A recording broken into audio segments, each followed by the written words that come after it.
Hi, I'm Sana, and this is the first YouTube video I'm ever making, and my eye is tearing up right now. So I am a bit nervous. Yeah, and I don't really know how to start this, so I'm just gonna start it, basically. So today I want to talk about how the relationship issues we have with others are actually a reflection of the issues we have with ourselves. And I think that's part of the reason why connections with other people are so crucial to our self-development, because others often act as a mirror for our internal self. When I talk about relationships, that includes romantic, platonic, familial, and maybe even, work connections. I will say though, because romantic relations can be the most intense and intimate, we can tend to mirror our romantic partners the most. But before I get into that, I do want to say, and I'm sure most people watching this already intuitively know this, but please do not blindly believe the things I say and do your own research, because, well, yes, I did do my research for this video. A lot of the things I say are from my own experience and observations of myself and of others, so please take what resonates and leave what doesn't, because at the end of the day, I'm not a licensed anything. I'm just literally a person who loves sociology and loves analyzing people and why they interact with others the way they do. The main purpose of this video is, well, one, for my own personal enjoyment, because I love talking for extended periods of time about things that I'm passionate about. But two, rather than creating this video to tell people what to do or how to act, I more so want to prompt people to think more deeply about themselves and the way they show up in their relationships with others, but more importantly, their relationship with themselves. All that being said, let's get into it. Saying let's get into it was literally the only way I could think of to segue into the actual video. Again, how do people just naturally... Anyways. Okay, so the first segment of today's video is childhood wounding. The majority of the relationship problems we have with others and ourselves originate from our childhood wounds and upbringings. I want to start off by addressing the attachment styles, since they're a good way for us to understand ourselves and how we show up in connections and relationships.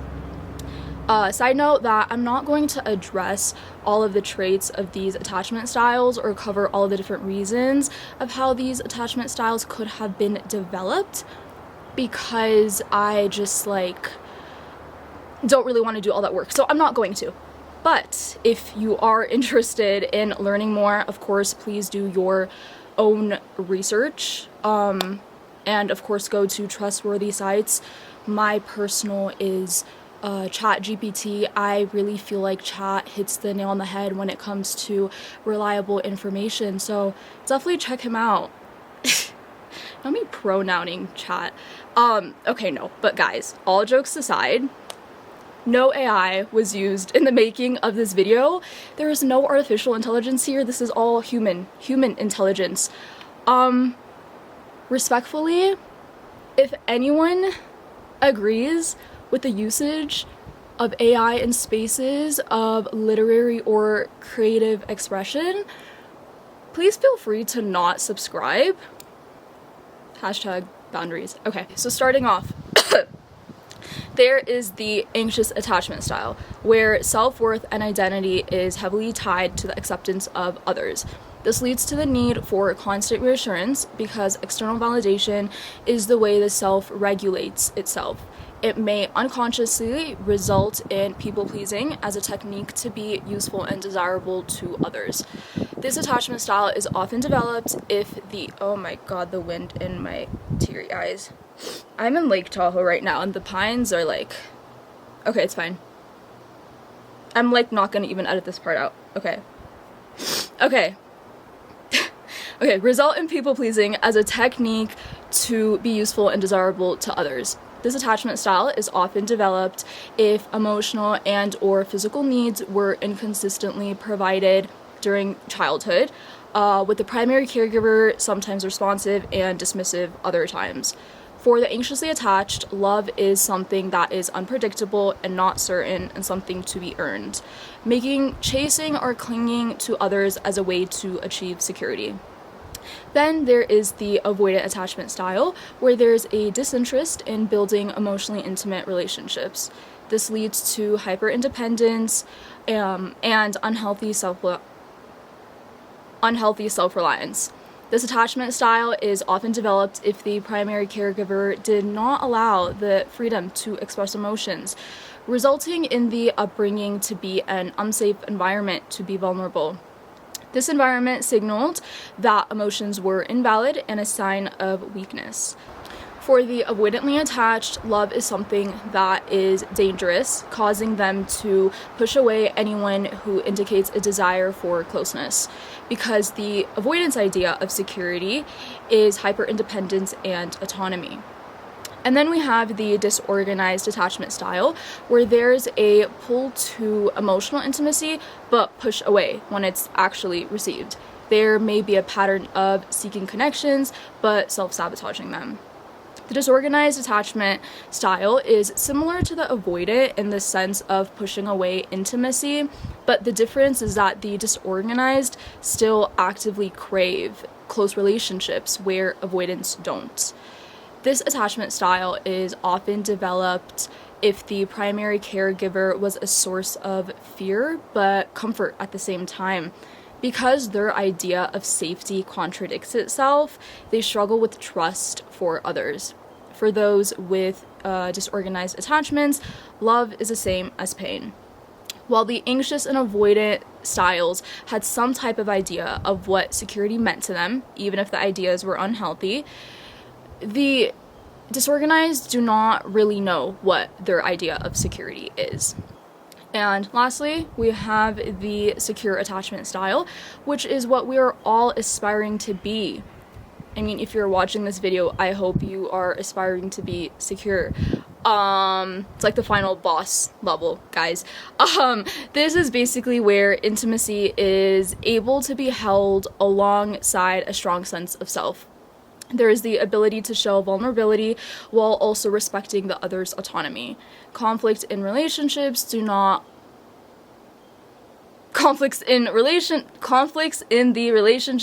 do not trigger fears. Rather, they're used as moments of problem solving and compromise.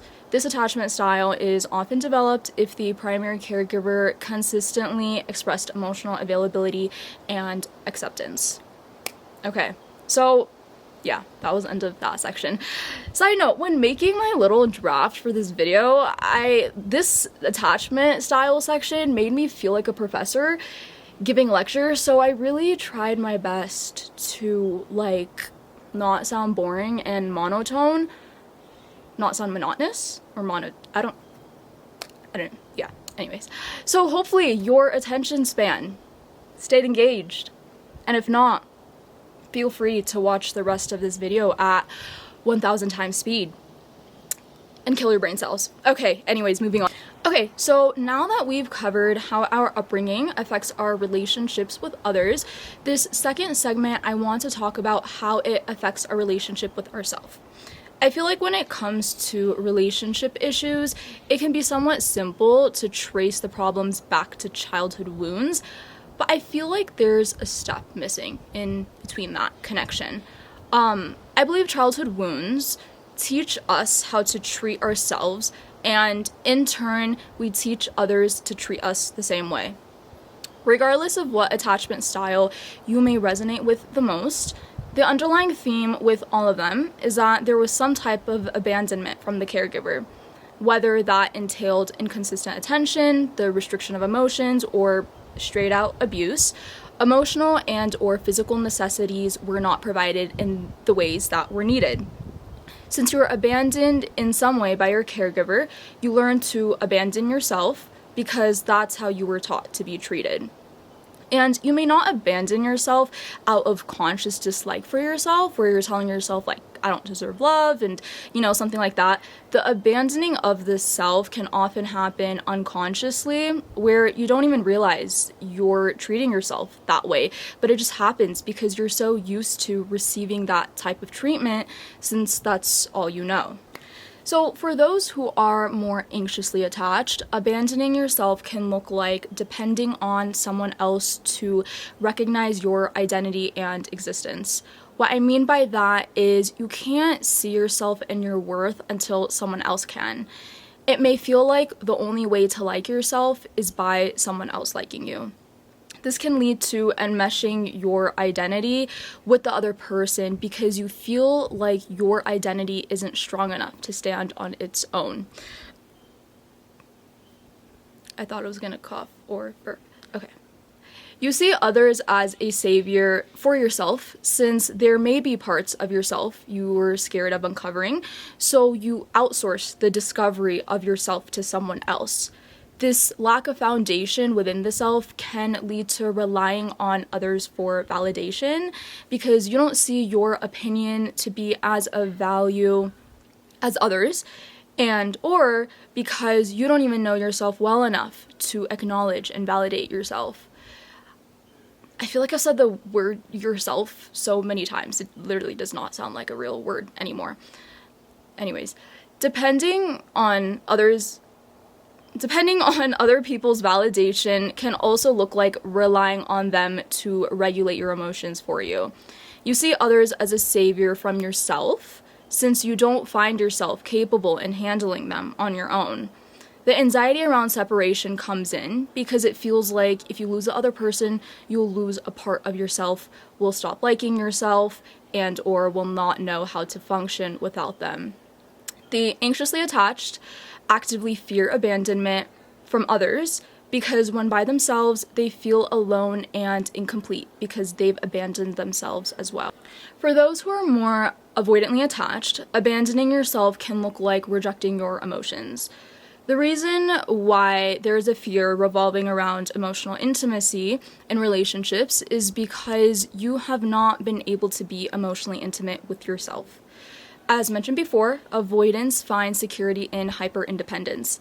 This unhealthy independence can seem to have its obvious consequences on the outside, such as building connections, lacking depth, and so on.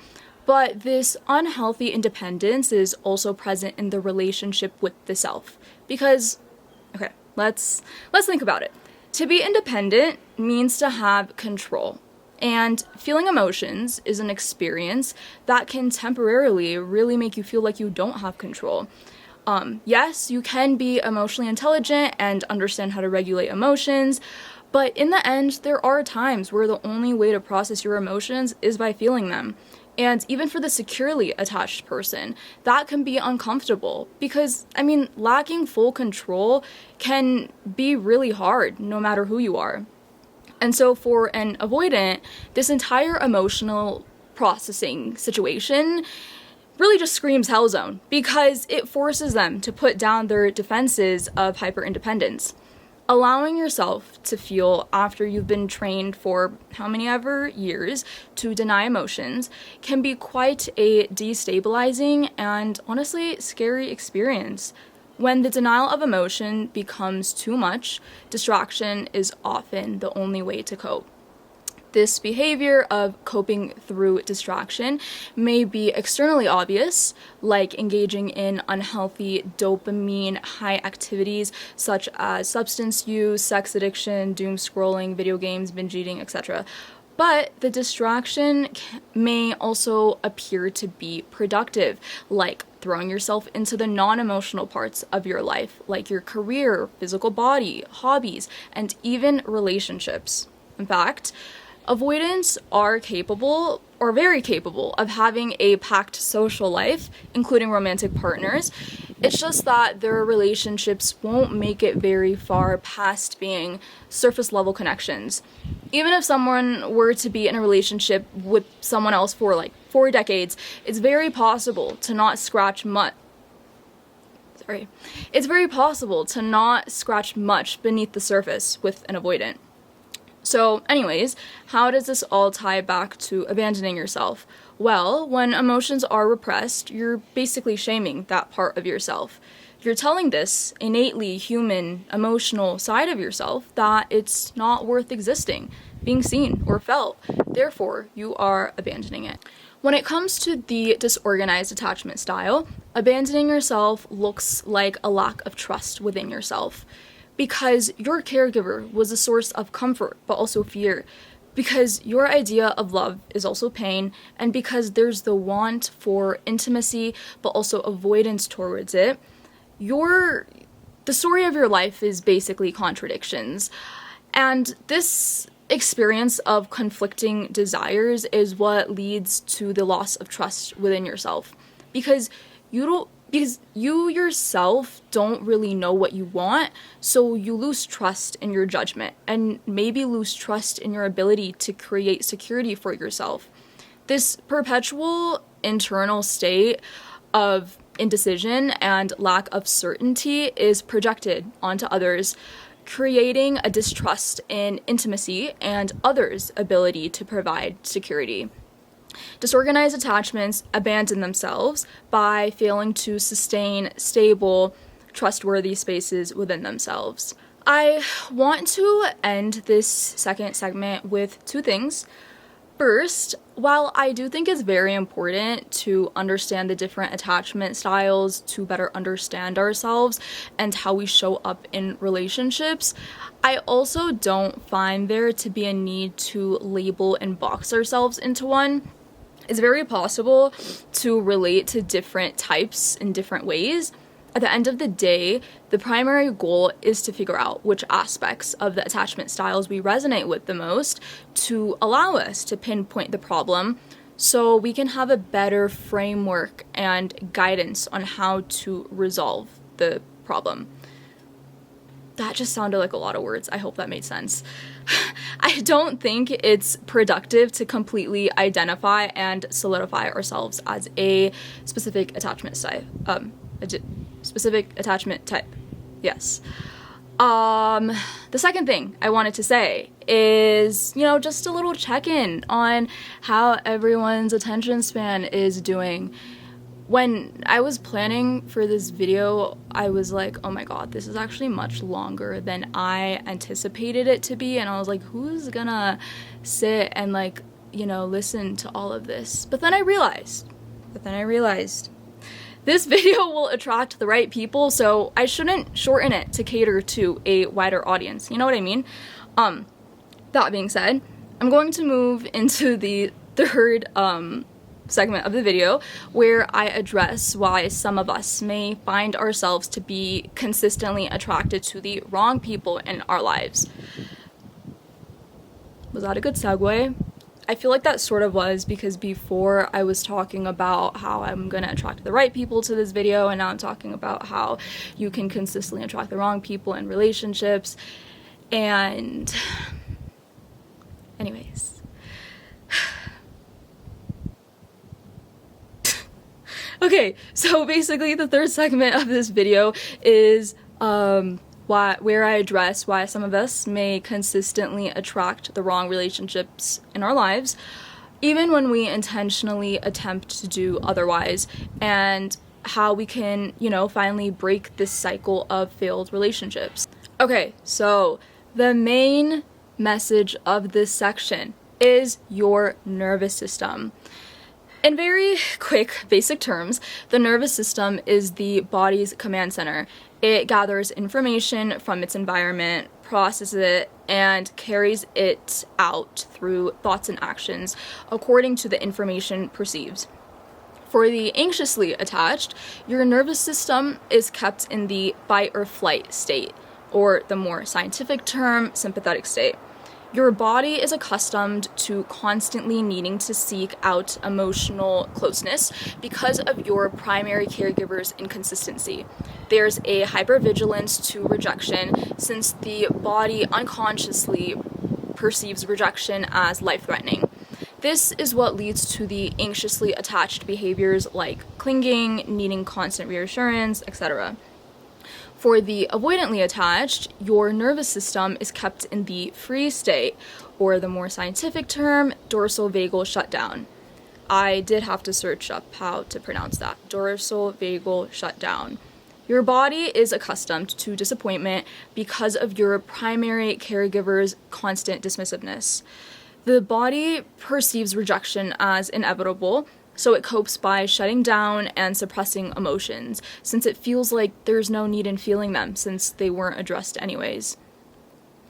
This is what leads to the avoidantly attached behaviors like resisting emotional intimacy and relying solely on themselves. For the disorganized attached, the nervous system swings between the sympathetic and the dorsal vagal states. Basically, your nervous system cannot pick a side. Your body is accustomed to perceiving comfort as threatening because your primary caregiver simultaneously represented fear and safety. So while the body is consciously desiring and attracted to emotional intimacy, the fight, flight, or freeze systems are quite literally yelling danger. The body doesn't really have a survival mechanism since the internal impulses are constantly clashing. Like, I imagine for it to look something like this, because, like, literally no one knows what's happening. No one understands the assignment. Everyone is confused. And this is what leads to the disorganized attached behaviors, like expressing the desire for closeness, but pulling away in the next breath. Okay, so now that we understand what type of nervous systems different attachment types hold, how does our nervous system affect the people we attract and are attracted to? Basically, your nervous system seeks out people and environments that make it feel safe. And what is safety in this case? It's familiarity, regardless of if that familiarity is healthy or not. So for the anxiously attached, their nervous systems are familiar with constantly being in a fight or flight state. This is why even though they may consciously desire attention and reciprocation, their nervous systems desire to be in a state of clinging and pursual. And this is why anxiously attached individuals often find themselves in relationships with avoidance. For the avoidantly attached, their nervous systems are familiar with freezing and shutting down. So while they may consciously desire to have healthy autonomy, their nervous systems are drawn to situations where they become emotionally numb or disassociate. And this is why avoidants end up in connections with anxiously attached individuals. And then for the disorganized attached, their nervous systems are familiar with swinging between fight or flight and freeze states. This is why, even though they may consciously desire prediction and certainty, their nervous systems find comfort in situations of confusion and conflict. And this is why the disorganized attached are attracted to other disorganized attached individuals. Oh my god, that made me feel like a professor again. I feel sort of boring. Okay, anyways. This is actually really interesting to me though, guys. So, yeah, I mean, if you are watching this video, then you should be interested in this as well. Okay.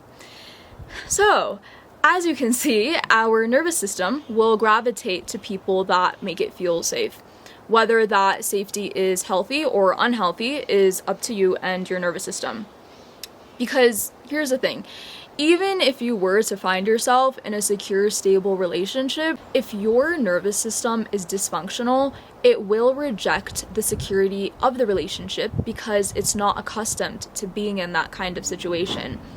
Even if your conscious brain is aware of the type of partner and friends you want, even if it is intentionally seeked out, you will unconsciously push away those relationships because on a deep level, they will make you uncomfortable. And it's like, okay, I get it. I've been babbling about nervous systems for like 17 million years. The main thing we're all here for is how do we regulate and stabilize our nervous systems so we can become securely attached individuals.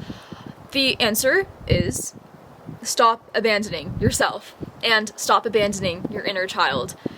Across all insecure attachment types, the root of feeling the way you do is because of your inner child's desire to be seen and acknowledged. While they may not have had the security or love growing up, the current adult version of you can reparent your inner child's wounds. So for those who are anxious, your inner child wants to be accepted because they didn't receive that in their upbringing.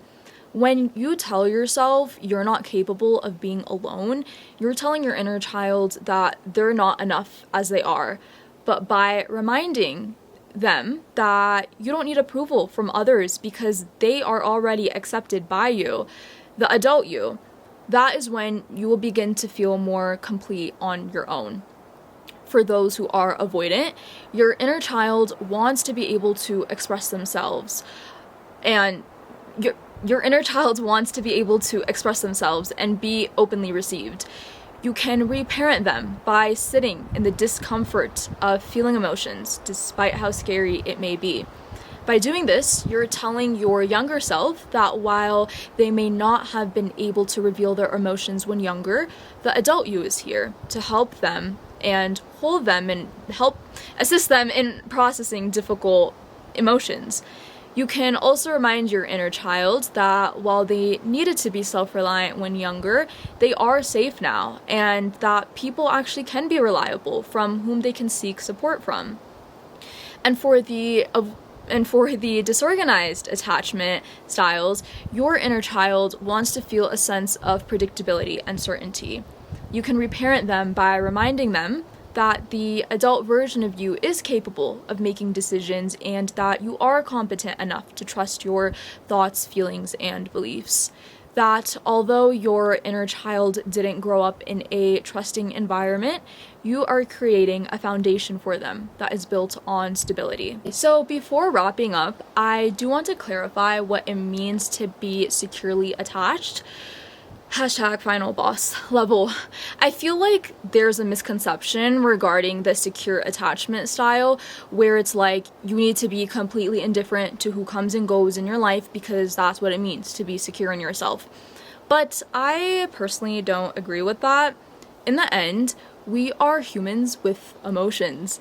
We have a heart and experience feelings for a reason. You can be secure and still overthink a text. You can be secure and still be nervous about expressing your emotions. You can be secure and still grieve a breakup and feel like your entire life is over and nothing has meaning at all. That last part was a joke, I swear. My point is, being secure doesn't mean being immune to feelings, from feeling hurt or anger or anxiety. Being secure means that you are not seeking for anyone to complete you. It means that regardless of what happens, your self-worth stays untouched.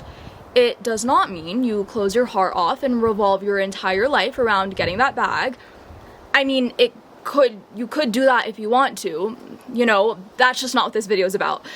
Point is, being securely attached means you allow yourself to feel vulnerable and intimate while also maintaining your sense of self and who you are. We're all social animals where most of us do want to be a part of a community and a lot of us do want to be in partnerships. And so there shouldn't be an unrealistic expectation for ourselves to get to this insane level of security in order to be worthy of love because, not to get sappy and weird, but you are deserving of love exactly how you are right now. But if you feel like the relationships you're in are not to the level of security as you ideally would like them to be, then that may be an indication that you need to pour more into yourself. Because once you stop abandoning yourself, once you start trusting yourself, and once you find home within yourself, you will attract the right people to you. You will naturally find yourself in healthy connections because others will be treating you the way that you treat yourself. Your interpersonal relationships will become a manifestation of your intrapersonal relationship. I want to end this video off by saying, if you ever lose hope in your ability to be securely attached, remember that the human body naturally wants to return back to a state of homeostasis. The same way we're urged to sleep when tired and inclined to eat when hungry, our emotional mind wants to return back to a state of stability. And if you haven't experienced this stable state in a while, it can be unfamiliar and uncomfortable, but biologically, you are wired to desire this emotional homeostasis, which means it is quite literally in your innately human nature to find security within yourself and in turn become securely attached. Even if you're not in this you know, secure place right now, it can be learned, because the brain is sort of cool or whatever with its ability to restructure itself and neuroplasticity and stuff. Ask chat, please don't. Anyways, I don't know what you've gone through, and I can't imagine how difficult it must be, but you got this, and I believe that you are capable because you are deserving of love, and I believe that you can get there. So anyways, that is the end of the video today, and I don't know how to end this because I am not going to say like subscribe and give this a thumbs up, because at the end of the day, like, if you like this video enough, you would do that. You would do that on your own. You don't need anyone telling you to do that, so I'm not gonna say that. Do whatever you want, live your life, become securely attached, #final boss.